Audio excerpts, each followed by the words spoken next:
4 মাসের জন্য চৌধুরী বাড়ির বউয়ের ভূমিকায় অভিনয় করতে হবে। সময়টা মাত্র 4 মাস।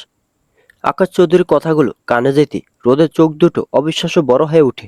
সে কিছুক্ষণ নিঃশব্দে তার দিকে তাকিয়ে থাকে, ঠিক যেন হঠাৎ করে কেউ বাস্তবতা আর অভিনয়ের মাঝখানে তাকে দাঁড় করিয়ে দিয়েছে। রোদকে এভাবে তাকিয়ে থাকতে দেখে আকাশ পুনরায় কঠিন স্বরে বলল, এভাবে তাকিয়ে আছো কেন? বাংলা কথা বুঝো না? ওহো, আসল কথা বলতেই ভুলে গেলাম। ফ্রিতে অভিনয় করতে হবে না। I will pay for this. রোদার কোনোভাবে নিজের মেজাজ নিয়ন্ত্রণ করতে পারল না। বসা থেকে উঠে দাঁড়িয়ে রাগে ফুঁসতে ফুঁসতে বলে, আপনার কি মনে হয় আমাকে? আপনার কোম্পানিতে চাকরি করি মানে কি নিজেকে বিক্রি করে দিয়েছি?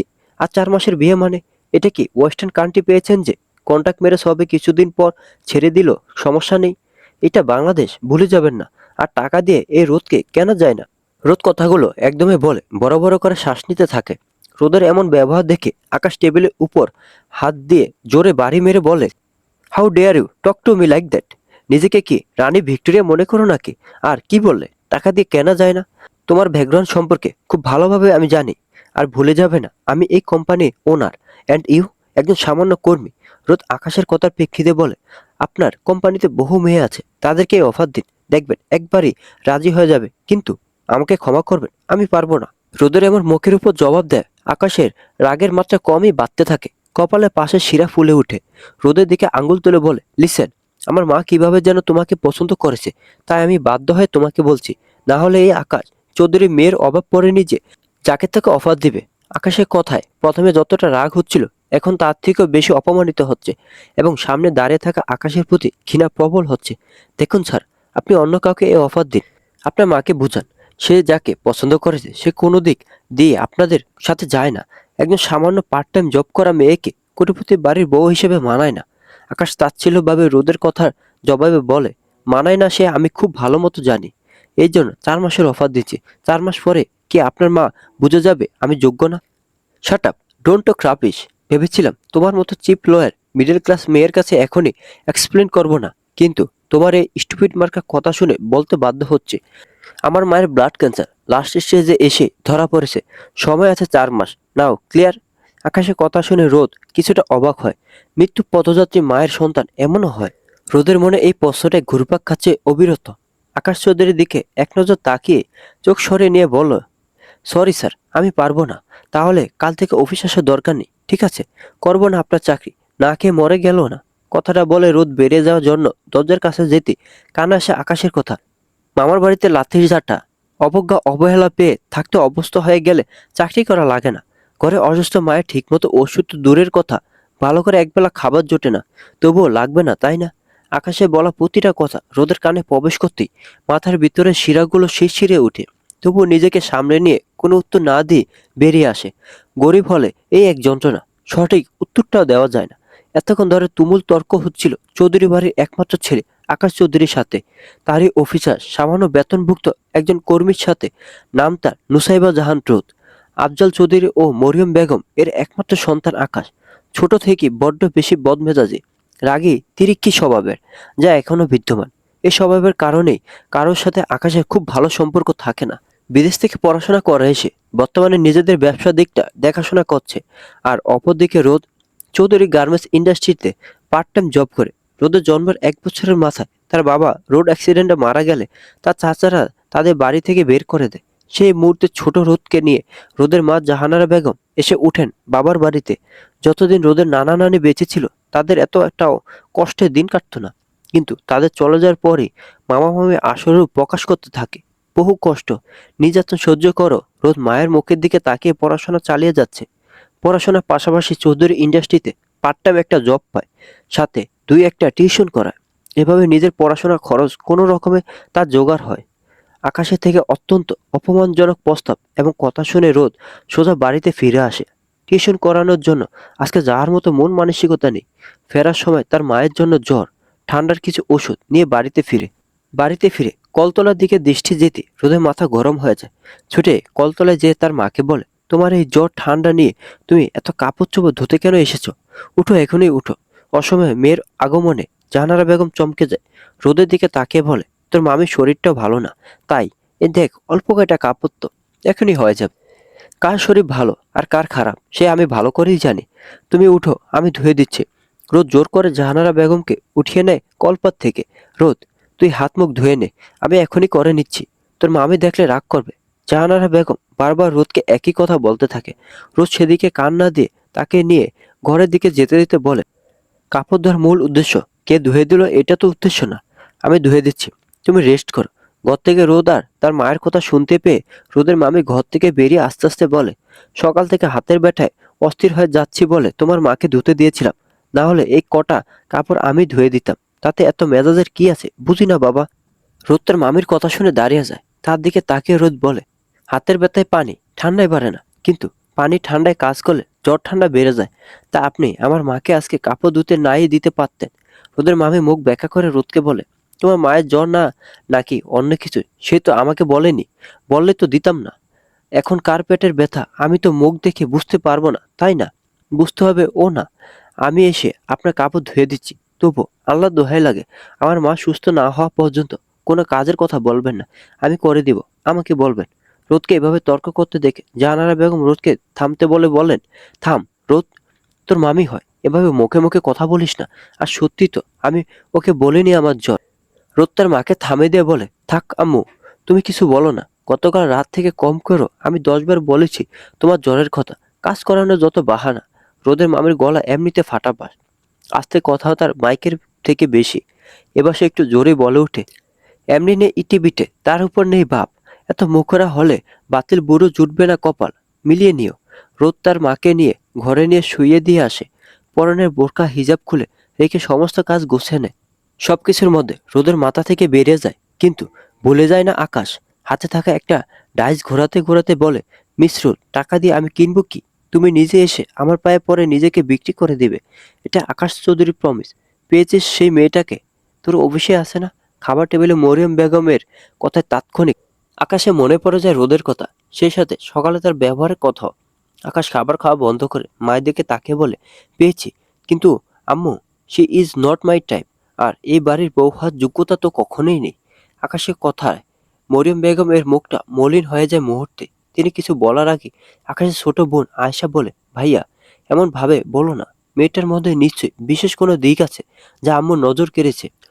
আর কাউকে এভাবে জাজ করা ঠিক না। আয়েশা আর আকাশ দুই ভাই বোন, চঞ্চল ছটপটে। আয়েশা সবে 10ম শ্রেণীতে উঠেছে। আকাশ যেমন লম্বা তেমন সুন্দর চেহারা, ফর্সা গায়ের রং। আয়েশাও ঠিক তেমন পুতুলের মতন সুন্দর, কিন্তু আকাশের থেকে অনেক ছোট, লম্বায় তেমন বয়সে। আয়েশার কথা শুনে আকাশ ধমক দিয়ে বলে, আয়েশা, বেশি বুঝিস না, আমি না জেনে জাজ করছি না। পাকে পদ্ম ফুল ফুটতেই পারে, তাই বলে কি সেই পাকে নামতে হবে পদ্ম ফুল আনতে? আকাশের কথা শেষ হওয়ার সাথেই মরিয়ম বেগম বলে ওঠেন, পাকে হোক আর পুকুরে পদ্ম ফুলের মতো সুন্দর সেটা তো স্বীকার করছিস? কি কথার কি মানে করছো আম্মু? আমি এটা মিন করিনি। আকাশ এবার আফজাল চৌধুরীর দিকে তাকিয়ে বলে, আব্বু, আপনি অন্তত আম্মুকে বুঝান। আপনি তো কিছুই বলছেন না, আমাদের ফ্যামিলির সাথে ওই মেয়েটা যায় না। আফজাল চৌধুরী এতক্ষণ নিজের মতো মন দিয়ে খাচ্ছিল। আকাশের কথা শুনে তার দিকে তাকিয়ে বলে, তোমার মা যা বলবে তাই হবে, এই ক্ষেত্রে আমার কিছু বলার নেই। তোমার মায়ের পছন্দের উপর আমার পূর্ণ ভরসা আছে। আফজাল চৌধুরীর কথায় আকাশ যেন আকাশ থেকে পড়ে। এত সহজে সবকিছু মেনে নিচ্ছে কিভাবে, ভেবেই পায় না আকাশ। দ্রুত প্লেটে থাকা খাবারগুলো শেষ করে আকাশ উঠে যায়। বেসিন থেকে হাত ধুয়ে এসে টেবিলের কাছে দাঁড়িয়ে বলে, আব্বু, আপনি মেয়েটার ব্যাপারে খোঁজ নিয়ে আম্মুকে বুঝান। আর আম্মু, এত মেয়ে থাকতে একদিন অফিসে যে এক ঝলক দেখে তোমার এত পছন্দ হলো কি জন্য আমি জানি না। কথাটা বলে আকাশ সিঁড়ির দিকে পা বাড়ায়। তখনই পিছন থেকে শুনতে পায় আফজাল চৌধুরীর প্রশ্ন, মেয়েটার নাম কি?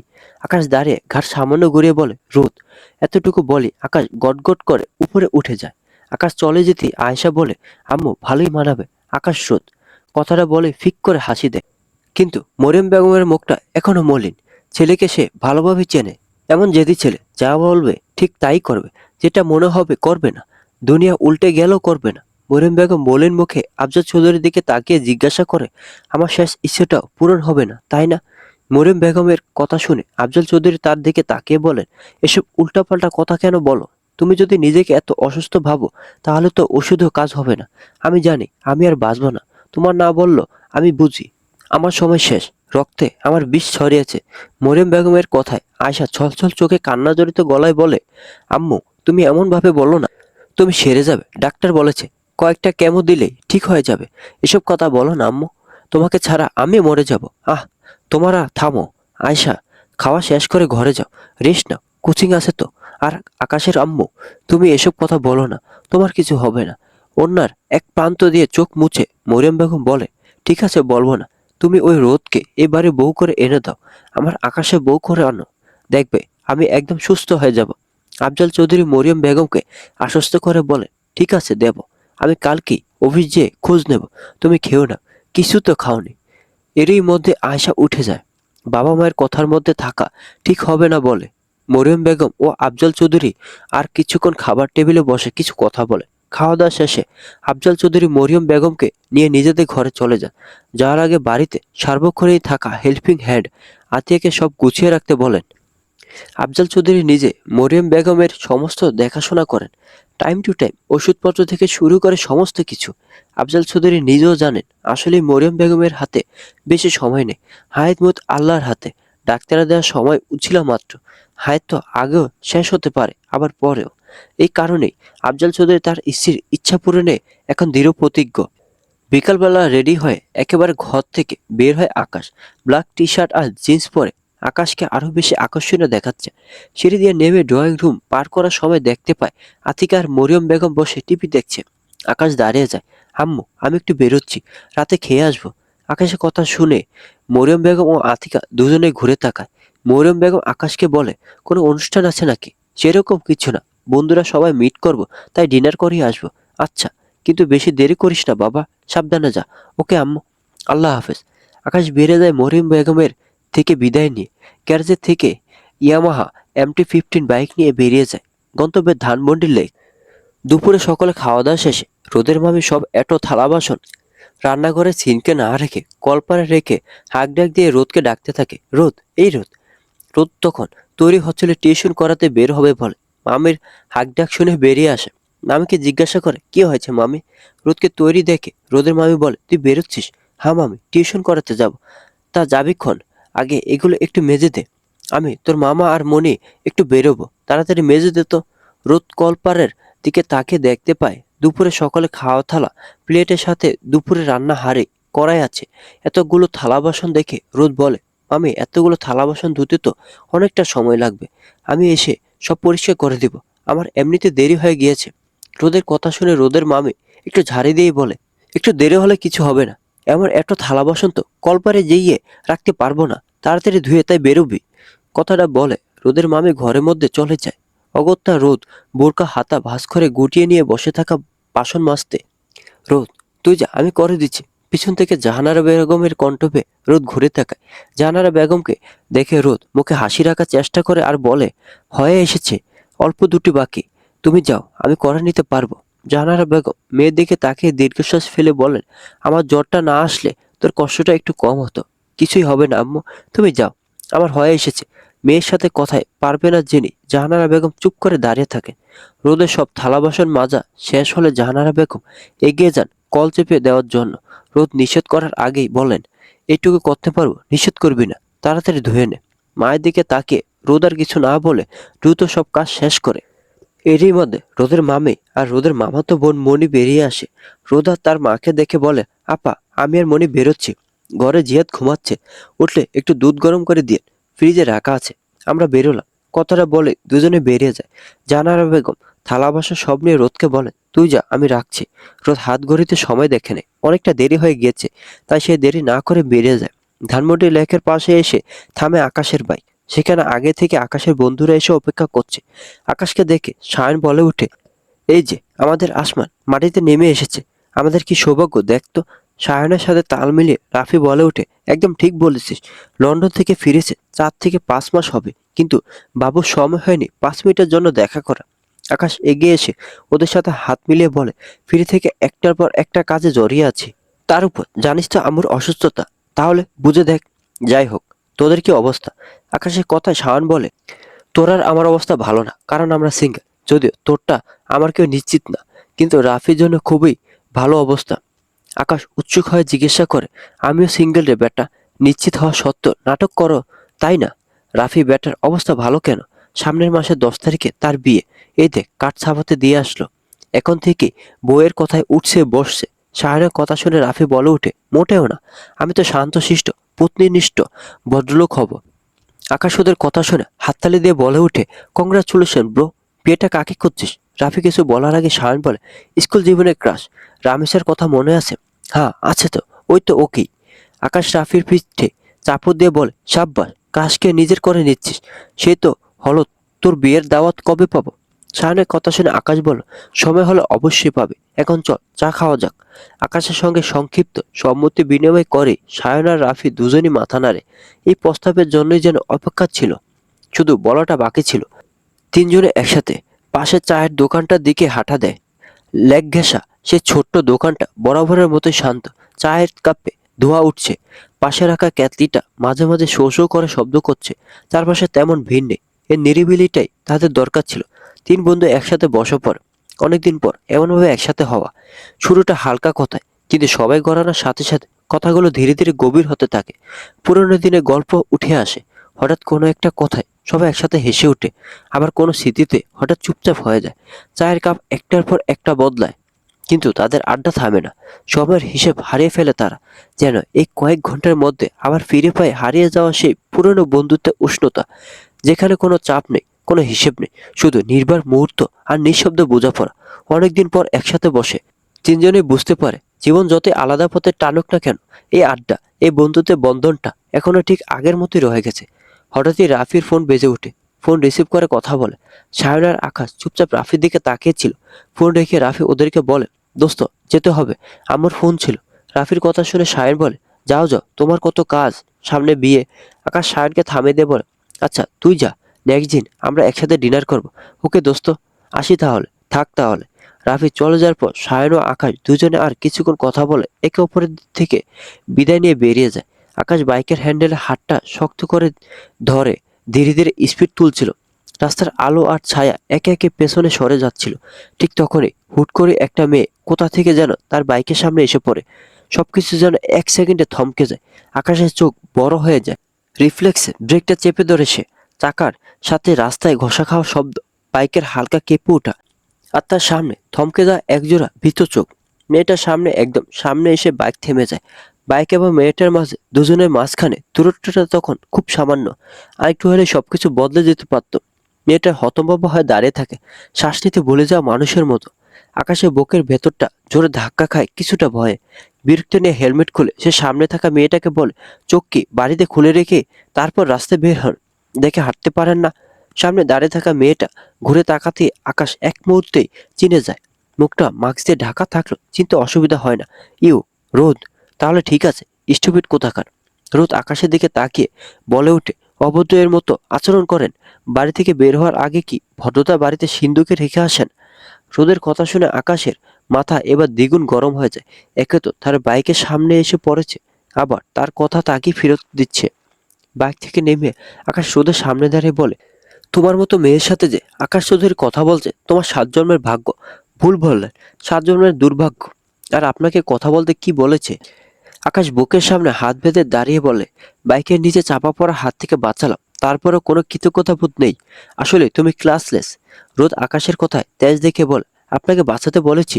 রোদের কথা শুনে আকাশ কপাল কুঁচকে বলে, বাহ, এর জন্যই কারোর উপকার করতে নেই, আগে বুঝলে বাঁচাতাম না। যাই হোক, নেক্সট টাইম বাইক থামবে না।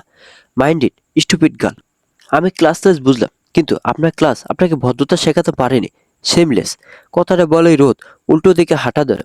আর এদিকে আকাশকে সেমলেস বলে আকাশ দাঁতে দাঁত চেপে বলে, কে সেমলেস? সময় হলে বুঝিয়ে দিব। স্টুপিড কোথাকার। নিজের স্বামী সংসার খেয়ে এসে এখন আমার ঘরে বসে খাচ্ছে, আবার আমার ঘরে চুরি করছে। কেন রে? আমরা কি তোদের না খাইয়ে রাখি? সকাল সকাল রোদের মামের চিৎকারে আশেপাশের সকল কাকপক্ষী উড়ে এলাকা ছেড়েছে। রোদ নিজেও তাড়াহুড়ো করে মাথায় ওড়না দিয়ে বেরিয়ে এসে জিজ্ঞাসা করে, কি হয়েছে মামি, এভাবে চিৎকার করছেন কেন?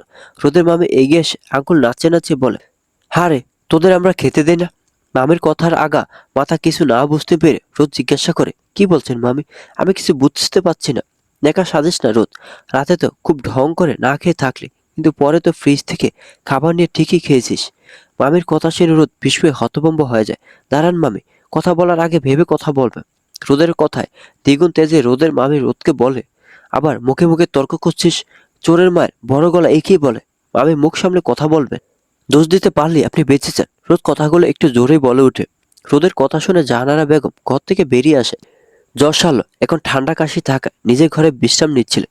ঘর থেকে বেরিয়ে এসে রোদকে বলেন, রোদ, এভাবে কথা বলিস না।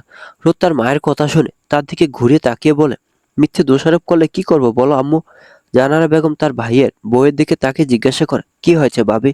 জাহানারা বেগম জিজ্ঞাসা করতে রোদের মামি এগিয়ে এসে বলে, ফ্রিজে খাবার রেখেছিলাম, সেগুলো নেই। আমি তো রোদকে খেতে নিষেধ করিনি। তাহলে লুকিয়ে কেন খেলো? রোদ কিছু বলতে যাচ্ছিল, তখনই জাহানারা বেগম রোদকে থামিয়ে দিয়ে বলে, রোদ তুই থাম। ভাবি, আপনি তো রোজ রাতে ফ্রিজ লক করে তারপর ঘুমোতে যান। এখন আপনার লক করা ফ্রিজ থেকে আমার মেয়েটা কিভাবে খাবার বের করবে? আমাকে বুঝিয়ে বলবেন। আর এটা বলবেন না যে কালকে ফ্রিজ লক করেননি। আমার সামনে কালকে লক করেছিলেন। রোদের মামি এবার থতমত খেয়ে যায়। তিনি কিছু বলার আগে রোদের মামা জিয়াদকে নিয়ে বাড়ির ভেতরে ঢুকতে ঢুকতে বলে, চাঁদ তো ঠিকই বলেছে মোমেনা, তুমি আন্দাজে রোদকে কেন দোষারোপ করলে? আর কাল রাতে জিয়াদ এসে আমার থেকে চাবি নিয়ে ফ্রিজ খুলে খাবার নিয়েছিল। রোদের মামি এবার আমতা আমতা করে বলল, চাবিটা না পেয়ে ভেবেছিলাম লক করে নি। আর রোদ তো কালকে রাতে খায়নি, তাই তাই মনে করতে হবে সে তোমার চাবি নিয়ে ফ্রিজ খুলে খাবার খেয়েছে। রোদের মামির মুখটা অপমানে ছোট হয়ে যায়। তবু দমে যাওয়ার মতো মহিলা সে না। রোদের মামার দিকে তাকিয়ে বলে, পেটের জ্বালায় মানুষ কত কি করে। আমি ধারণা করতেই পারি আজ হয়নি মানে যে কোনোদিন হবে না তার নিশ্চয়তা নেই। আগে থেকে সাবধান হওয়া ভালো। কথাটা বলে রোদের মামি নিজের মতো গজর গজর করতে করতে ঘরে চলে যায়। রোদের মামা হাতে থাকা বাজারের ব্যাগ রোদের হাতে দিয়ে বলে, তোর মামির হয় আমি ক্ষমা চাচ্ছি, কিছু মনে নিস না মা। রোদ মাথা নিচু করে দাঁড়িয়ে থাকে। চোখের কোণে জমে ওঠা জলটা যেন কারো চোখে না পড়ে। এই চেষ্টাতে তার দৃষ্টি মাটিতে গাঁথা। গলাটা একটু কাঁপে, তবু নিজেকে সামলে নিয়ে সে ধীরে ধীরে বলে, কিছু মনে করেনি মামা। আশ্রয় থাকলে শুধু খাবারই নয়, তার সঙ্গে সঙ্গে কত হজম করতে হয়, না চেতেও শিখে নিতে হয়। এখন আর কষ্ট লাগে না, অভ্যাস হয়ে গেছে। কথাগুলো বলার সময় তার কণ্ঠে কোনো অভিযোগ নেই, নেই অভিমান। আছে শুধু একরাশ ক্লান্ত মানিয়ে নাও। যেন ছোট্ট এই মেয়েটা অনেক আগেই বুঝে গিয়েছে নিজের অনুভূতি প্রকাশের অধিকার তার নেই। রোদের কথার পর মুহূর্তটা হঠাৎ ভারী হয়ে ওঠে। রোদের মামা মুখ খুলতে গিয়েও কিছু বলতে পারে না।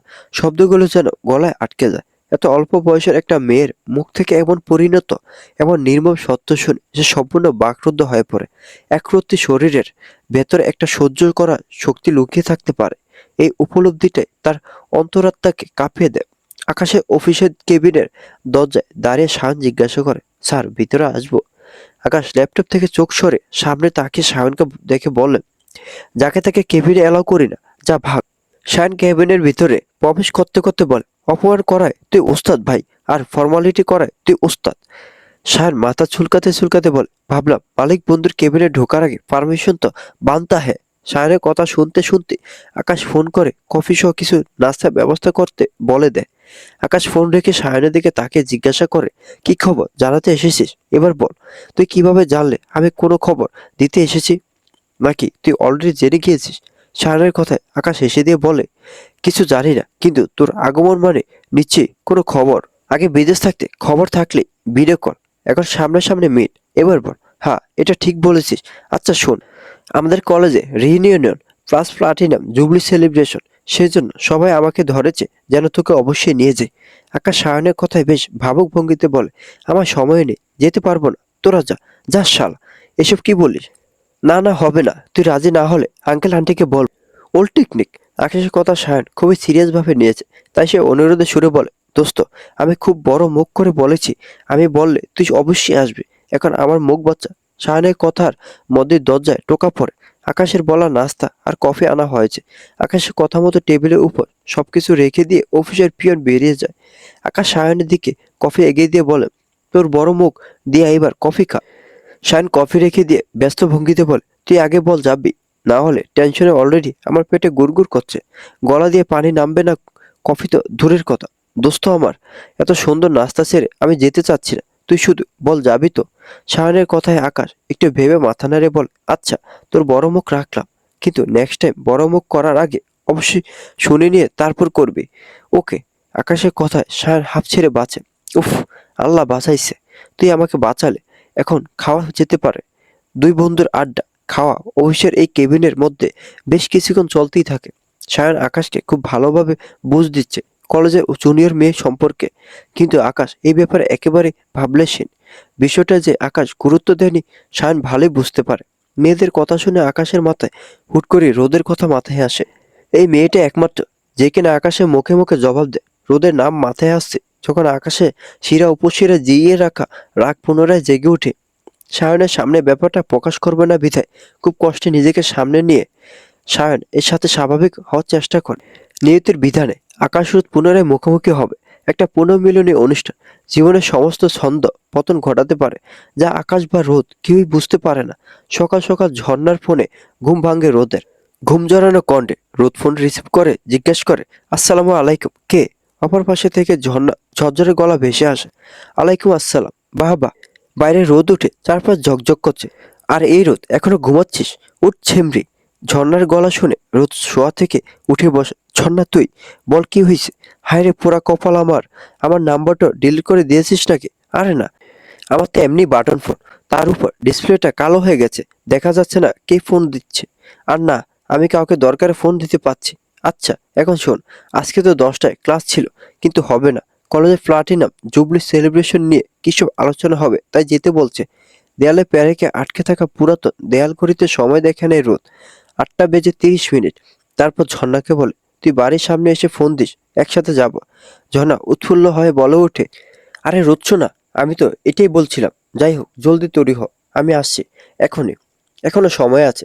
আরে তাই কি, আমরা নিজেরা একটু প্ল্যান করবো, জলদি রেডি হয়ে নে। আমি 20 মিনিটের মধ্যে আসছি। রোদকে আর কিছু বলার সুযোগ না দিয়ে ঝর্ণা ফোন রেখে দেয়। রোদ পাশে তার মাকে না দেখে বোঝা যায় তাকে কোথাও পাওয়া যাবে। তাই সে দেরি না করে বিছানা থেকে উঠে বিছানা গুছিয়ে রেখে মাথায় ওড়না দিয়ে ঘর থেকে বের হয়। রান্নাঘরের দরজায় দাঁড়িয়ে দেখে জাহানারা বেগম রান্নার চুলায় তরকারি বসিয়ে রুটি বলছেন। রোদ দরজায় দাঁড়িয়ে বলে, শরীর একটু ভালো লাগতে এসে বসে পড়েছ? রোদের কথা কানে আসতে জাহানারা বেগম রুটি বেলা বন্ধ করে রোদকে দেখে নিয়ে আবার রুটি বেলতে বেলতে বলেন, তোর কলেজ আছে না, যা রেডি হয় না। রোদ এগিয়ে যে তার মায়ের গলা জড়িয়ে ধরে বলে, আমি যখন চাকরি করব তখন আমরা এখান থেকে চলে যাব, তোমার এত কাজ করতে হবে না। রোদের কথা শুনে জাহানারা বেগম নির্লিপ্ত হাসি দিয়ে বলেন, আচ্ছা সে হবে, তার আগে ভালো পড়াশোনা করতে হবে, তার জন্য কলেজ যেতে হবে। যা তৈরি হয় না। রোদ তার মায়ের গলা ছেড়ে দিয়ে পাশে বসে বলে, জানো আম্মু, জনা ফোন দিয়েছিল, বলো সামনের বুধবারে নাকি কলেজের প্লাটিনাম জুবলি, মানে 75 বছর পূর্তি অনুষ্ঠান। তাই আজকে আলোচনা হবে কার কি দায়িত্ব। আমাদের বিভাগের গ্রুপে জানিয়েছে, সেটা একটু আগে ঝর্ণা ফোন দিয়ে বলল। জাহানারা বেগম তাওয়ায় রুটি দিয়ে রোদের দিকে কেমন করে তাকিয়ে বলে, তোর একটা নতুন মোবাইল ফোন দরকার। আমি বুঝি, কিন্তু কি করব বল, যে সামান্য গহনা আছে সেইগুলো বেচে দিব সেই সাহস হয় না। তখন তোর বিয়ের সময় কি দেব এইটা ভেবে। আচ্ছা রোদ, কিস্তিতে কোনো দোকানে ফোন দিলে তুই একটা ফোন নিয়ে নে, আমি সেলাই করে না হয় টাকা জোগাড় করে দেব। রোদ মায়ের কথা শুনে একটু রাগ দেখে ছেলে মানুষের মতো করে বলে, থাক, তোমাকে সেলাই করতে হবে না, আমি ভেবেছি ফোন নিব, আর একটা টিউশন পেয়েছি সেটা নিয়ে হয়ে যাবে। জাহানার বেগম নিজের কাজ করতে করতেই রোদকে বলে, আচ্ছা তাহলে একটা ফোন নিয়ে নে, যত দ্রুত পারিস। আমার কাছে কিছু টাকা আছে, সেগুলো নিয়ে কিনে আনিস। এখন যা, রেডি হয় নে, না হলে ঝর্ণা জ্বর হয়ে চলে আসবে। মায়ের কথা শুনে রোদ হেসে দিয়ে বলেন, এটা ঠিক বলেছ, আমি যাই। রোদ উঠে চলে যায় হাত মুখ ধুয়ে তৈরি হতে, আর জাহানারা বেগম সকালে নাস্তা তৈরি করতে থাকে। একটু পরে মোমেনা বেগম এসে তারা দিয়ে জাহিদের টিফিন, মনির টিফিন গোছানো নিয়ে, খাওয়ার নিয়ে। রোজকার একই রুটিন। এদিক সেদিক হলে জাহানারা বেগমের আর রক্ষে থাকবে না। জানালার পর্দা সরাতে সকালে ঝলমলে রোদ এসে আকাশে ফর্সা মুখশ্রীতে পড়ে। হাতে দোয়া ওঠা কফি মগ নিয়ে তার ঘরের সাথে লাগোয়া বারান্দায় রাখা বেতের সোফা সেটে এসে বসে। সামনে টি টেবিলে কিছু ফাইলপত্র, সাথে ল্যাপটপ। ল্যাপটপ অন করে আজকের শিডিউল চেক করতে বসে। সারাদিনের 10টা কাজের মধ্যে 9টাই হলো বিভিন্ন কোম্পানির সাথে মিটিং। সেগুলো এক জায়গায় না, একটা উত্তরা, তো আরেকটা মিরপুর। লোকেশনগুলো দেখি আকাশে মুখে বিরক্তির ছাপ স্পষ্ট হয়। ঢাকায় এক জায়গা থেকে অন্য জায়গায় মুভ করাটা খুবই কষ্টসাধ্য বিষয়। জ্যাম আটকে পড়লে ঠিক কত ঘন্টা যাবে তার হিসাব নেই। আকাশ যখন কফিতে চুমুক দিতে দিতে ফাইলে চোখ বোলাতে ব্যস্ত, ঠিক সেই সময় তার বাবা আফজাল চৌধুরী এসে তার সামনের সোফায় বসে। আকাশ তার বাবাকে দেখে জিজ্ঞাসা করে, আব্বু আপনি? আফজাল চৌধুরী আকাশের দিকে তাকিয়ে বলে, হ্যাঁ, আসলাম তোমার সাথে একটু কথা বলতে। আকাশ তার হাত থেকে ফাইল রেখে দিয়ে আফজাল চৌধুরীকে জিজ্ঞাসা করে, হ্যাঁ আব্বু বলুন, কি কথা? আফজাল চৌধুরী বেশ গম্ভীর গলায় জিজ্ঞাসা করে, তুমি রোদকে চাকরি থেকে বরখাস্ত করেছো? আফজাল চৌধুরী রোদের কথা বলতে আকাশের মাথা আপনা আপনি গরম হয়ে যায়। নিজেকে সামনে নিয়ে বলে, হ্যাঁ, ওরকম ম্যানারলেস লোক অফিসে না রাখাই ভালো। আফজাল চৌধুরী মাথা নেড়ে বলে, হ্যাঁ বুঝলাম, কিন্তু তুমি খুব ভালো করে জানো রোজ যে সেক্টরে পার্ট টাইম জব করতো সেটা আমি স্পেশালি স্টুডেন্টদের জন্যই করেছি, যাতে স্টুডেন্ট লাইফে কিছু ইনকাম করতে পারে। আমি নিজে স্টুডেন্ট লাইফে এরকম একটা পার্ট টাইম জবের অভাবে ঘুরেছি। এমনও হয়েছে হোটেলে কাজ করেছি, সে অতীত মনে রেখে আমি আমার কোম্পানিতে এই সেক্টর করেছি। তাহলে তুমি তাকে কেন বরখাস্ত করেছো? আফজাল চৌধুরীর অকাট্য যুক্তি সামনেও আকাশ নিজের দৃঢ়তা বজায় রেখে বলে, জব করতে গেলে মিনিমাম যে ম্যানার থাকা লাগে সেটা তার মধ্যে নেই বিধায়। আর আমি বলিনি জব ছাড়তে। সে নিজেই বলেছে, না কে থাকবো তো, আপনার কোম্পানিতে চাকরি করবে না। তুমি নিশ্চয় এমন কিছু বলেছো যাতে মেয়েটা রিয়াক্ট করেছে। তুমি কি বলেছিলে? আম্মু যে তাকে এবারে বউ করে আনতে চায় সেই কথা বলেছিলাম। কিন্তু আফজাল চৌধুরী হাত উঁচু করে আকাশকে থামিয়ে দেয়। তোমার হাতে 7 দিন সময়। আজকে শনিবার, পরবর্তী শনিবারের আগে রোদকে বিয়ে করতে হবে। কিভাবে তাকে রাজি করাবে আমি জানি না, কিন্তু করতে হবে। তোমার মা চেয়েছে মানে সেই কাজ অবশ্যই তোমাকে করতে হবে। তুমি মানতে পারো আর নাই পারো, এটাই আমার প্রথম এবং শেষ কথা। এরপর শুধু কাজ দেখতে চাই। আফজাল চৌধুরী উঠে দাঁড়ায় আকাশের ঘর থেকে বেরিয়ে যাওয়ার উদ্দেশ্যে। তখনই আকাশ বলে, আমার পছন্দের অপছন্দের কি দাম নেই? আফজাল চৌধুরী ঘুরে ছেলের দিকে তাকিয়ে বলে, না নেই। আকাশ বসা থেকে উঠে দাঁড়িয়ে বলে, আব্বু, মেয়েটা আমাদের সোসাইটির সাথে যায় না, বোঝার চেষ্টা করো। সোসাইটির নিয়ম বানায় তোমার আমার মতো বড়লোক টাকাওয়ালা লোকরা, আর এক শ্রেণীর মানুষ বানায় তারা হলো একেবারে নিম্ন শ্রেণীর লোক। এই নিয়মের মাঝে পড়ে মধ্যবিত্তরা। রোড ঠিক সেই মধ্যম অবস্থা। তুমি চাইলে সোসাইটিতে নতুন নিয়ম করতেই পারো। আকাশ তার বাবার কথায় আর কিছু না বলে চুপ করে দাঁড়িয়ে থাকে।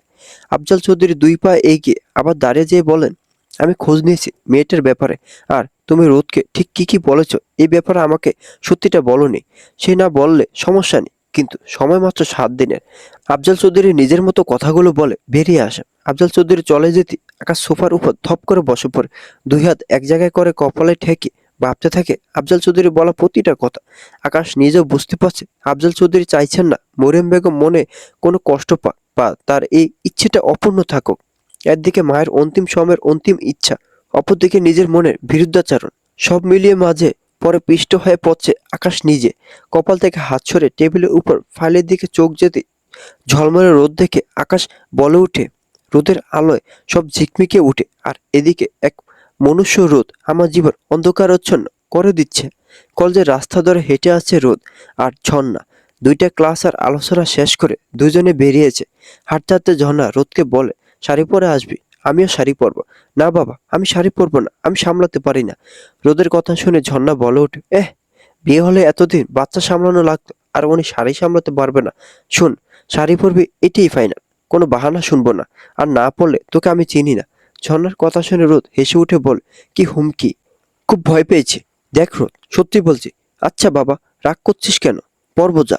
রোদের কথা শুনে ঝর্ণা রোদকে জড়ে ধরে বলে, এই তো আমার সোনা রোদ। সরি রোদ সোনা, আন্টির একটা সোনালি লাল কেমন একটা শাড়ি আছে না, ওইটা পরিস। আচ্ছা পরবো, কিন্তু একটা সত্য আছে। কি সত্য? আমার সাথে থাকতে হবে সব সময়, না হলে শাড়ি পরে যদি উষ্টা খেয়ে পরে থাকি তখন কে বাঁচাবে? রোদের কথায় দুজনে হেসে ওঠে। হাঁটতে হাঁটতে কলেজের গেট পেরিয়ে মেইন রাস্তায় উঠে রোদ ঝর্ণাকে বলে, আমি তো টিউশনে যাব, তুই তাহলে বাড়ি চলে যা। ঝর্ণা হাত ঘড়িতে সময় দেখে নিয়ে বলে, এখনই টিউশন? রোদ মাথা নেড়ে বলে, হ্যাঁ, একটা ছোট বাচ্চাকে পড়ানোর জন্য। এখনো স্কুলে ভর্তি হয়নি, সামনের বছর হবে। রোদের কথা শুনে ঝর্ণা মাথা হাত রেখে বলে, হায় রে ডিজিটাল বাপ মা, ওই বয়সে আমার মা মেরে মেরে পড়াতো, আর এদের ম্যাডাম লাগে। যাকগে, ভালোই হয়েছে, তুই যা সাবধানে। ঠিক আছে, আচ্ছা তুইও সাবধানে যা। দুজনে বিদায় নিয়ে যার যার গন্তব্যের উদ্দেশ্যে বেরিয়ে যায়। দেখতে দেখতে কলেজে অনুষ্ঠানের দিন চলে আসে। সকাল সকাল নিজের সাজগোজের সমস্ত জিনিস নিয়ে ঝর্ণা হাজির রোদের বাড়িতে। সাথে করে পরোটা ভাজি নিয়ে এসেছে। সেগুলো রোদের হাতে দিয়ে বলে, জলদি জলদি নাস্তা সাজে নিয়ে আয় তুই, আমি আর আন্টি মিলে নাস্তা করবো। রোদ ঝর্ণার হাতের দিকে দেখে বলে, তুই আমার নাস্তা কেন আনতে গেলি?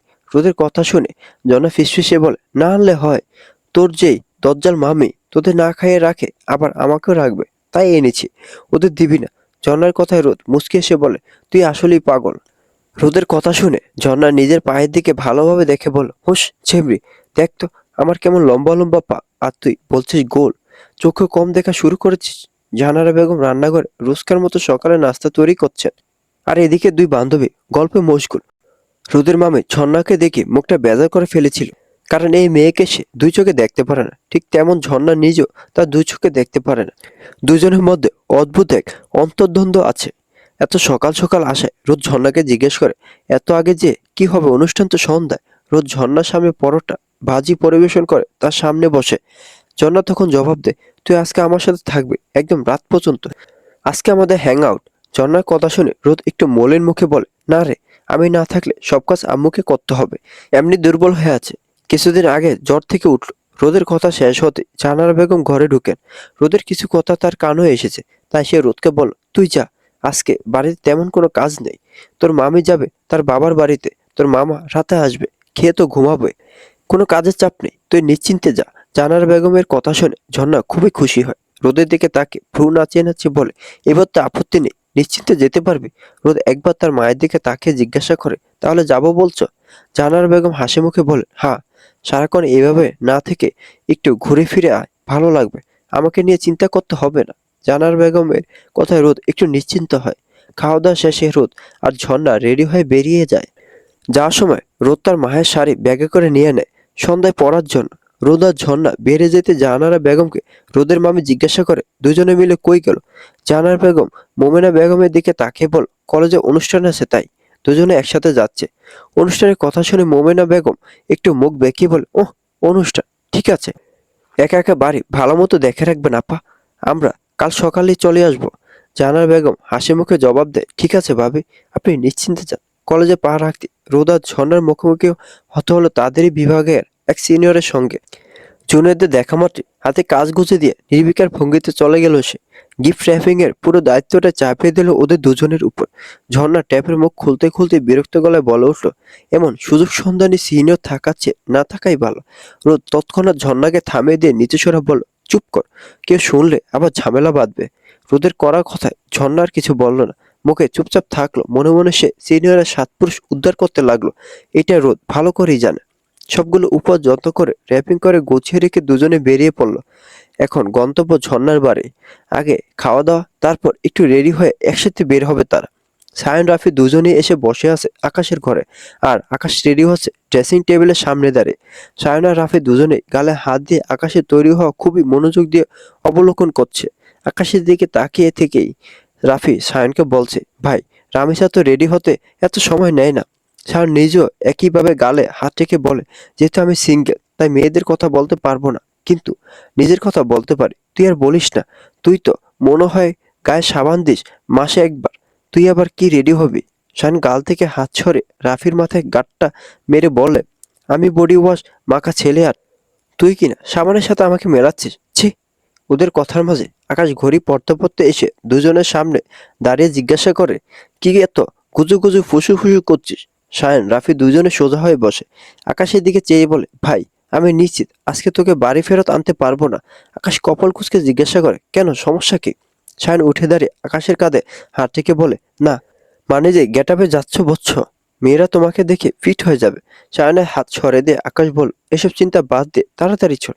আকাশের সাথে তাল মিলিয়ে রাফি বলে, ঠিক বলেছিস, তাড়াতাড়ি চল।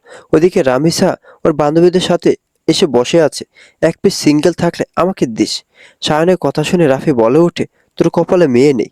এদিকে আকাশ স্যুট পরে নিয়ে ঘর থেকে বেরোতে বেরোতে বলে, তোরা কপাল গবেষণা কর, আমি যাচ্ছি। আরে দাঁড়া আকাশ, আমরাও আসছি। আকাশের পিছু পিছু সায়ন রাফি নেমে আসে। নিচে নামতেই আফজাল চৌধুরীর সাথে দেখা হয় তিনজনে। আফজাল চৌধুরীকে দেখে সায়ন রাফি সালাম দিয়ে কুশল বিনিময় করে। আফজাল চৌধুরী সায়ন আর রাফির উদ্দেশ্যে বলে, এই রিইউনিয়নের ব্যবস্থা করবে, বছরে একবার হলো, এতে সবার সাথে দেখা হবে, অবস্থান জানা হবে, এতে কারোর উপকার হতে পারে। সায়ন রাফি দুজনে মাথা নেড়ে বলে, জি আঙ্কেল, ঠিক বলেছেন, আজকে তাহলে আমরা আসি। হ্যাঁ, যাও, দেরি হয়ে যাচ্ছে। আকাশ, সায়ন আর রাফি তিনজনে আফজাল চৌধুরী থেকে বিদায় নিয়ে বেরিয়ে যায়। আকাশের গাড়িতে তিনজন বসে আছে। আকাশ ড্রাইভ করছে, পাশে বসে যায় সায়ন আর ব্যাকসিটে রাফি। রাফি তার হবু বউয়ের সাথে কথা বলায় ব্যস্ত বিধায় ওকে আলাদাভাবে বসানো হয়েছে। এদিকে সায়ন অনেক তালাশ করেও মন মতো গান পাচ্ছে না। সায়ন মন মতো গান খুঁজে না পায়, এবার আকাশ নিজের পছন্দের প্লেলিস্ট থেকে গান প্লে করে।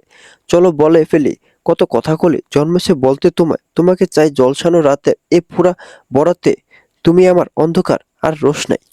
ওরে, আমাদের রুট বয় এত সুন্দর গান শুনে সায়ন কথাটা বলে উঠতে রাফি ফোন রেখে গানের দিকে মন দেয়। তিনজনে গলা মিলিয়ে গেয়ে ওঠে পরের অংশ। কার্নিশে আলতা মাখানোর দিনেরা ঢলে পরের রাতে, তারপরে রাত্রি জাগানো বাকিটা তোমারই তো। হাতে জেগে জেগে আমি শুধু ঘুমিয়ে পড়তে চাই।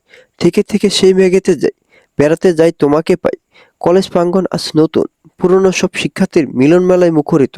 বহুদিন পর দেখা হয় উচ্ছ্বাসে, কোথাও হাসি, কোথাও স্মৃতিচারণ, চারপাশ জুড়ে নস্টালজিয়ার ছোঁয়া।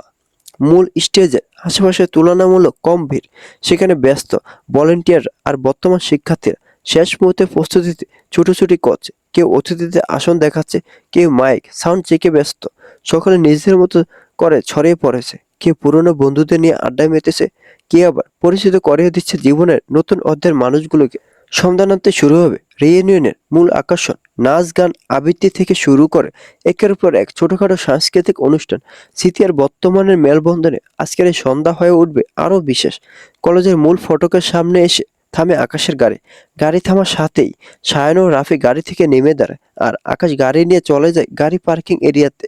সায়ন আর রাফি গেটের একপাশে দাঁড়িয়ে অপেক্ষা করে আকাশের জন্য। এরই মধ্যে রামিসা ফোন করে জানায় সে অলরেডি স্টেজের কাছে বান্ধবীদের সাথে। রাফি রামিসাকে জানায় আকাশ আসার পরেই তারা আসছে। কথা শেষ করে রাফি ফোন রেখে দেয়। রাফি ফোন রেখে পাশে ঘুরে সামনের দিকে তাকাতেই দেখতে পায় সায়ন কেমন চোখ মুখ কুঁচকে তারই দিকে তাকিয়ে আছে। রাফি তখন সায়নকে জিজ্ঞাসা করে, এভাবে তাকিয়ে আছিস কেন? যে কেউ দেখলে ভাববে তুই গে আর আমাকে টিস করছিস। রাফির কথা শুনে সায়ন ঝাড়ি মেরে বলে উঠে, উঠ শালা, ছি ছি, তোরা তো নোংরা চিন্তা কেন? তো এভাবে তাকিয়ে আছিস কেন? না মানে দেখছিলাম মেয়ে মানুষের পাল্লায় পড়লে পুরুষ সিংহ কিভাবে হলো বিড়াল হয়ে যায়। সায়নের কথা শুনে রাফি ব্যঙ্গ করে বলে, জীবনে তো প্রেম করে টেকাতে পারলি না, তুই কি বুঝবি এর মজা? রাফির কথা শুনে সায়ন বুকে হাত রেখে বলে, কষ্ট দিলা ভাই রে। ওদের কথার মাঝে আকাশ এসে হাজির হয়। দুজনের মধ্যে কিছু নিয়ে বাকবিতণ্ডা চলছে, সেটা আকাশ ভালোই বুঝতে পেরেছিল দূর থেকেই। জিজ্ঞাসা করে বিষয়টা আরো ঘোলাতে চায়নি বলে আকাশ এসে কোনো প্রশ্ন না করি বলে, ভিতরে চল। সায়ন রাফি কথা না বাড়িয়ে আকাশের সাথে এগিয়ে যায়। আকাশ, সায়ন, রাফি এই কলেজে ইন্টারমিডিয়েট পড়েছে এবং এসএসসি পাস করেছে। তারপর আকাশ চলে যায় লন্ডনে, রাফি অস্ট্রেলিয়া এবং সায়ন সাউথ কোরিয়া। তিনজন তিন দেশে থেকেও একে অপরের সাথে সবসময় যোগাযোগ অক্ষুণ্ণ রেখেছে, যার জন্য আজকে অবধি তাদের বন্ধুত্ব। এগিয়ে যেতে আকাশের নাম ধরে ডাক দেয় সাকিব, আকাশের ব্যাচমেট। ওদের ব্যাচের সকলেই এক জায়গায় দেখে আকাশ, সায়ন, রাফি এগিয়ে যায়। ওদেরকে দেখে রায়হান বলে ওঠে, আরে বেস্টিও ইন আওয়ার ব্যাচ। ওরা তিনজন যে সকলের সাথে হাত মেলায়, কুশল বিনিময় করে। সাকিব আকাশকে বলে, সায়ন, রাফির সাথে যোগাযোগ থাকলো, তোর সাথে যোগাযোগ করা যেত না, এত ব্যস্ত থাকিস। আকাশ কিছু বলার আগে রায়হান পাশ থেকে বলে, আরে ও ব্যস্ত না, ও তো সবসময় একটু ইন্ট্রোভার্ট, সবার সাথে ওর পটে না। সবাই কি তোর মতো সর্বঘাটে কাটালি কলা নাকি? চুপ কর, নিজেও যে তাই, এটা ভুলে যাস না রায়হান। আকাশ ওদের দিকে হাত উঁচু করে বলে, থাম তোরা, এতদিন পর দেখা হয়েছে, এখন কি ঝগড়া করবি নাকি? আমাদের তো প্রায় দেখা হয়, কিন্তু তোর সাথে তো 1 বছর পর আজকে দেখা হলো। তারপর বল, বিয়ে শাদী করেছিস নাকি? আমাদের দাওয়াত পাওয়ার এখনো চান্স আছে। সাকিবের কথা শুনে আকাশ মৃদু হেসে বলে, চান্স আছে? আচ্ছা চল, প্রিন্সিপাল স্যারের সাথে দেখা করে আসি। এখনো তো মাহফুজ রহমান স্যার আছেন দেখলাম। হ্যাঁ, এই বছরটাই আছেন, তারপর রিটায়ার করবেন। সাকিবের কথায় সায়ন বলে, তাহলে চল দেখা করে আসি। স্টেজে আসলে আর সুযোগ হবে না। ওরা পাঁচজন চলে যায় স্যারের রুমের দিকে, আর বাকি যারা ছিল পরে দেখা করবে বলে সেখানে নিজেদের মতো গল্প আড্ডায় ব্যস্ত। রোদ আর ঝর্ণা শাড়ি পরে রেডি হয়ে রিকশায় উঠেছে কলেজের উদ্দেশ্যে। ঝর্ণা শাড়ি পরে চুল ছেড়ে দিয়েছে, কিন্তু রোদকে কোনোভাবেই চুল ছাড়ার জন্য রাজি করতে পারেনি। শাড়ি পরল, সাথে হিজাব পরেছে, তাই নিয়ে ঝর্ণা একটু রেগে আছে। রোদ সেটা বুঝতে পেরে ঝর্ণাকে বলে, রাগ করিস না, তুই তো জানিস। হ্যাঁ হ্যাঁ জানি, তোর চুল সামলাতে কষ্ট হয়, কিন্তু একদিন ছাড়লে কি হতো, আমি ছিলাম তো, ধরে ধরে হাঁটতাম। মাঠে কত ময়লা নোংরা থাকে, সব চুলে লাগতো, সেটা কি ভালো হতো বল? একটু কেটে ছোট করলে কি হয়, তাহলে তো আরো সুন্দর লাগে। আম্মু নিষেধ করে, জানিস তো আম্মু কত শখ করে কষ্ট করে আমার মাথায় এমন চুল করেছে।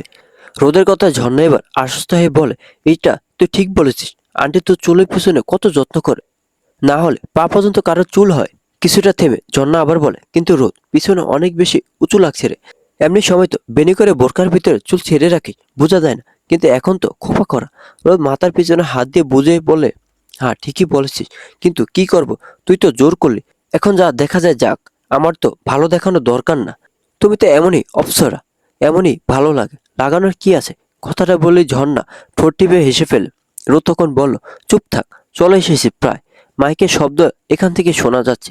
কিছুক্ষণের মধ্যে রিক্সা এসে থামে কলেজের সামনে। রিক্সা থেকে নেমে ভাড়া মিটিয়ে দুজনে কলেজের ভিতরে প্রবেশ করে। রোদ পড়েছিল তার মায়ের সেই নরম সোনালি রঙের শাড়ি, যার পাড় জুড়ে ছিল গাঢ় মেরুন আর সূক্ষ্ম সোনালি নকশা। শাড়ি কাপড়টা আলো পড়লে মৃদু রঙে ঝিলমিল করছিল, কিন্তু কোথাও আড়ম্বর নয়। সবটাই ছিল পরিমিত ও রুচিশীল। মাথায় ছিল হালকা সোনালি আভাযুক্ত ক্রিম রঙের হিজাব, শাড়ির রঙের সঙ্গে নিখুঁতভাবে মিশে গেছে। হিজাবটা এমনভাবে পেঁচানো যেন সেটা সাজের অংশ হয়েই আছে, আলাদা করে চোখে পড়ে না। এদিকে ঝর্ণা রোদের সাথে মিল রেখে শাড়ি পরা অনেক চেষ্টা করেছে, কিন্তু ঠিক তেমনটা পায়নি। বিদায় পার্পল রঙের শাড়ি বেছে নিয়েছে। রোদ আর ঝর্ণা কলেজে ঢুকতে তাদের বর্ষের আরো কিছু ছেলে মেয়েদের সাথে দেখা হয়। ইন্টারমিডিয়েট থেকে মাস্টার্স পর্যন্ত সকল প্রাক্তন এবং বর্তমান শিক্ষার্থী আসায় সম্পূর্ণ কলেজ লোকারণ্য। রোদ আর ঝর্ণা বাকি মেয়েদের সাথে তাদের জন্য নির্ধারিত সাইটে যে চেয়ার নিয়ে বসে। ইতিমধ্যে স্টেজে গান গাইছে কলেজের গণিত বিভাগের শিক্ষক অনুপম স্যার। এরপরে স্টেজে ছেলেদের নাচ পরিবেশিত হয়। রাষ্ট্রবিজ্ঞান বিভাগের ছেলেরা দেবের গানে নাচবে। রোদ ঝর্ণা আগেও এই নাচের অনুশীলন দেখেছিল। সাউন্ডবক্সে যেই না দেবে পরঞ্জয় জলিয়ারে গান বেজে ওঠে, তখন কেউ আর নিজের জায়গায় বসে থাকে না। সব ছেলে মেয়েরা গানের সাথে নিজেদের জায়গায় থেকে নাচে মগ্ন। ঝর্ণা নিজেও তার ব্যতিক্রম নয়। সে এমনিতে নাচনে বুড়ি, তার উপর ঢোলের বাড়ি হিসেবে তারই পছন্দের নায়কের গান। নিজে নাচছে, সেই সাথে রোদকে নিয়ে টানাটানি করছে, কিন্তু রোদ উঠবে না। সে এসব একটু পছন্দ করে না। কিন্তু ঝর্ণার টানাটানিতে বসা থেকে উঠে দাঁড়াতেই হয়। ঝর্ণা রোদের হাত ধরে ঘুরাতে থাকে আর বলে, দোস্ত, আমরাই আছি, তুই নর্মাল হ। এমন চোখ মুখ শক্ত করে আছিস, দম আটকে সেন্সলেস হয়ে যাবি তো। রোদ নিজের আড়ষ্ট ভাব কাটাতে না পেরে বলে, আরে তুই আমাকে ছাড়, আমি বসে আছি। পাশ থেকে ওদের এক বান্ধবী জাহিন বলে, রোদ আমাদের সাথে দাঁড়িয়ে এমনি হাততালি দাও, তাও এখানে থাকো। রোদ ওদের কথায় দাঁড়িয়ে থাকে। হঠাৎই সেই সময় রোদের মাথায় কারোর হাতের কনে দিয়ে বেশ জোরে ধাক্কা লাগে। এতে করে তার মাথায় থাকা ক্লিপটা ভেঙে যেয়ে চুল খুলে যায়। রোদ বুঝতে পেরে হিজাবের উপর দিয়ে চেপে ধরে যাতে একেবারে চুলগুলো খুলে না যায়। রোদ ঝর্ণার কাছে যেয়ে বলে, কমন রুমে চল, আমার চুল খুলে গিয়েছে। রোদের কথা শুনে ঝর্ণা বলে, একা যেতে পারবি না? না, চল, হিজাব খুলে ঠিক করতে হবে। রোদের অসুবিধার কথা বুঝতে পেরে ঝর্ণা দেরি না করে রোদকে নিয়ে সোজা কমন রুমের দিকে যেতে থাকে। দ্রুত তাড়াহুড়ো করে যাওয়ার কারণে পথের মধ্যে একজনের সাথে ধাক্কা খায় রোদ। তার দিকে না তাকে সরে বলে দ্রুত চলে যায়। এদিকে একটা মেয়ের সাথে বেশ জোরে ধাক্কা খেয়ে আকাশ দাঁড়িয়ে যায়। মেয়ে দুজনের দ্রুত প্রস্থান করা দেখে কপাল কুঁচকে বিড়বিড় করে বলে, কোনো ভদ্রতা নেই, ননসেন্স কোথাকার। ওয়াশরুমে যাচ্ছি, তুই এখানে দাঁড়া। শাহানের কথায় আকাশ মাথা নেড়ে হাত জানালে শাহান ছেলেদের ওয়াশরুমের দিকে চলে যায়। আকাশ ফাঁকা করিডোরের সামনে দাঁড়িয়ে থেকে আফজাল চৌধুরী বলা কথাটা ভাবতে থাকে। কিভাবে এই 2 দিন সে রোদকে বাড়ির বউ করে নিয়ে যাবে। ভাবনার মাঝে তার ফোন ভাইব্রেট করে ওঠে। পকেট থেকে ফোন বের করে কথা বলতে থাকে। আকাশ ফোনে কথা বলতে বলতে করিডোর দিয়ে হাঁটছিল। কথার মাঝে হঠাৎ করে তার দৃষ্টি আটকে যায় পাশের একটা খোলা দরজায়। অজান্তেই পা থেমে আসে। সামনে দাঁড়িয়ে থাকা অবয়টার দিকে অস্বাভাবিক মনোযোগে তাকিয়ে সে। ফোনটা এখনো কান, তবু কথার স্রোত থেমে যায়। ক্ষণিক থেমে শুধু বলে, পরে কথা বলছি। কান থেকে ফোন নামিয়ে আকাশ আবার সামনে তাকায়। এবার পুরো মনোযোগ নিয়ে। মাথা থেকে পা ছুঁয়ে নামা লম্বা কালো চুলের এক মেয়ে, শাড়ি পরিহিত। সে ঘুরে দাঁড়িয়ে আছে বলে মুখটা দেখা যাচ্ছে না। দু হাতে চুলগুলো জড়ো করে বেঁধে নেয়ার মুহূর্তটায় আকাশে বুকের ভেতর অদ্ভুত এক কাঁপুনি ওঠে। দৃশ্যটা যেন অকারণে মনটা টেনে ধরে। ফর্সা চিকন হাতে রেশমি কাঁচের চুড়িগুলো নড়তেই রিনঝিন শব্দ তুলে উঠে। শব্দটা করিডোরের নিস্তব্ধতায় আশ্চর্যভাবে স্পষ্ট। শাড়ির নরম ভাঁজ, সংযত ভঙ্গি আর চুল বাঁধা সে স্বাভাবিক সৌন্দর্য মিলে মেয়েটার উপস্থিতি যেন চোখে নয়, সরাসরি আকাশে অনুভূতিতে গিয়ে ধাক্কা দেয়। আকাশ বুঝতে পারে না এই থমকে যাওয়া বিস্ময় নাকি হঠাৎ জন্ম নেওয়া এক অচেনা মুগ্ধতা। শুধু জানে জীবনে অনেক সুন্দর মানুষ দেখেছে সে, কিন্তু এই মুহূর্তে সৌন্দর্যটা আলাদা, নিঃশব্দ, নীরব, সংযত, অথচ ভীষণ গভীর। সে নিঃশব্দে দাঁড়িয়ে থাকে, যেন একটু নড়লে মুহূর্তটা হারিয়ে যাবে মরীচিকার মতো। অনুভূতির অনুভব বেশিক্ষণ স্থায়ী হয় না। শায়ানের ডাকে আকাশে ঘোর কাটে। একটু আগে যে জায়গায় দাঁড়িয়েছিল আকাশ, ঠিক সেখান থেকেই শায়ান হাত উঁচু করে জোরে জোরে আকাশের নাম ধরে ডাকছে। ফাঁকা বিল্ডিং এ আকাশের নামটা প্রতিধ্বনিত হয়ে ফিরে আসতে কমন রুমের ভেতরে দাঁড়িয়ে থাকা রোদ হঠাৎ থমকে যায়। বুকের ভিতর অকারণে এক চমক লাগে। মুহূর্তের জন্য সে দরজার দিকে তাকিয়ে থাকে, মনে হয় কেউ যেন তাকে দেখছিল। মুহূর্তে সরে গেল। ঠিক সেই সময় শায়নের ডাকে সাড়া দিয়ে আকাশ দ্রুত তার দিকে এগিয়ে যায়। করিডোরটা আবার শূন্য হয়ে পড়ে, আর সেই ক্ষণে রোদ ঘুরে থাকে। কিন্তু সামনে কাউকে না দেখে অজান্তে নিশ্চিন্ত বোধ করে হালকা এক নিঃশ্বাস ফেলে অকারণ ভাবনাটাকে ঝেড়ে ফেলে সে আবার নিজের কাজে মন দেয় যেন কিছুই ঘটেনি। বন্ধুরা, আজকের গল্পটি এ পর্যন্ত। যদি গল্পটি ভালো লাগে তাহলে ভিডিওটি লাইক করুন, আর গল্প সম্পর্কে কোনো মতামত জানানো থাকলে কমেন্ট করতে পারেন।